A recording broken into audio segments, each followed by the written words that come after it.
스트레칭이나 마사지를 1분만 해도 가동 범위가 늘어나고 움직이는 게 편해집니다. 그런데 이게 과연 근육의 길이가 늘어나서 그런 걸까요? Nope. 우리 몸의 구조, 즉 하드웨어가 변화되는 데는 많은 시간이 필요합니다. 뼈의 모양이나 밀도가 변형되는 데는 몇 년이라는 시간이 걸리고, 건이나 인대가 강해지고 두꺼워지는 데는 몇 개월, 근육은 최소 몇 주의 시간이 걸립니다. 그에 반해 신경계, 즉 소프트웨어의 변화는 즉각적입니다.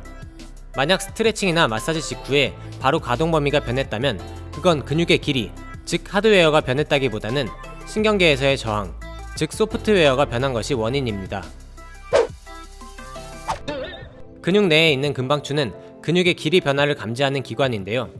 근육은 길이가 과도하게 늘어나면 다칠 수 있기 때문에 근육이 빠른 속도로 늘어나거나 과도하게 늘어난다면 근방추가 이를 감지해서 근육이 수축하도록 만들어서 근육이 적절한 길이를 유지하게 합니다. 이렇게 근육이 수축하고 있다면 근육의 길이는 더 이상 늘어나기 힘들어요. 마치 운전자가 브레이크를 밟고 있다면 자동차가 속도를 더 낼 수 없듯이 말이죠. 근력 운동을 할 때 신장반사를 이용할 수 있는 것도 근육의 길이가 갑자기 늘어날 때 근방추가 근육을 수축하게 만들기 때문입니다. 근방추와 반대의 역할을 하는 게 골직원 기관입니다.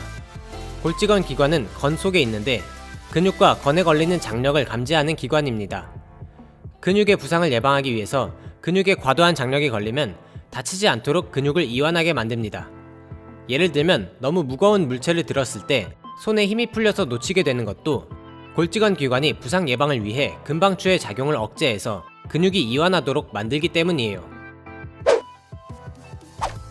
스트레칭을 할 때 근육이 당기는 건 근육이 더 늘어나지 않도록 근방추가 근육을 수축하게 만들기 때문입니다. 하지만 스트레칭이나 마사지를 30초 이상 하면 이로 인한 장력이 골직원 기관을 작용하게 만들어서 근육이 이완되게 만듭니다. 자동차 브레이크에서 발을 떼면 속도를 잘 낼 수 있는 것처럼 근육이 이완되면 스트레칭 할 때 더 잘 늘어날 수 있습니다. 일반적으로 스트레칭을 30초 이상 하려고 하는 이유는 골직원 기관이 작용하는데 보통 10초에서 30초 정도 시간이 걸리기 때문입니다. 하지만 마사지나 스트레칭을 통증이 심할 정도로 강하게 하면 근방추의 작용 때문에 오히려 근육이 수축해서 역효과가 날 수도 있어요. 스트레칭이나 마사지는 무리해서 강하게 하지 않는 것이 좋습니다.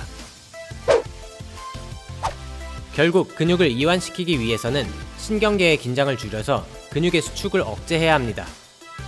따라서 스트레칭이나 마사지뿐만 아니라 깊은 호흡을 하거나 명상 등을 해서 부교감 신경을 활성화시키는 것도 근육을 이완시키는 데 도움이 됩니다.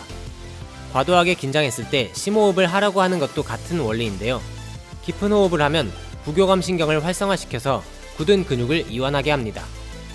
뿐만 아니라 신경계 긴장을 줄이기 위해 술에 취하게 하거나 기절시키면 근육이 더 잘 늘어날 수 있습니다.